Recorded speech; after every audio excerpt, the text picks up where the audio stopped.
The throttle body regulates airflow to your Nissan's engine. A reset or relearn recalibrates the throttle position sensor TPS and idle control. This is crucial after cleaning the throttle body, replacing it, or clearing related ECU codes like P0505 or P2100. Why? To prevent rough idling, stalling, or a persistent check engine light.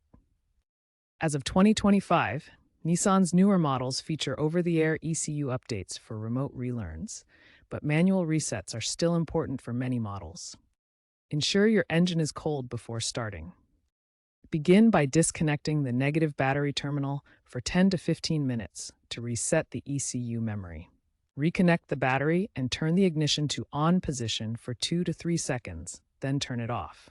Repeat this cycle 3 to 5 times. Start the engine and allow it to idle for 5 to 10 minutes while monitoring the RPMs. They should stabilize between 600 and 800 RPM. Perform a test drive with gradual acceleration and deceleration to let the ECU relearn the throttle mapping. Increasingly, OBD2 tools like the Foxwell NT301 or Autel MaxiSys can perform Nissan-specific throttle relearns directly. For hybrid e-Power models, reset procedures may also involve the battery management system for proper synchronization. If issues persist after a reset, a professional diagnostic scan is recommended.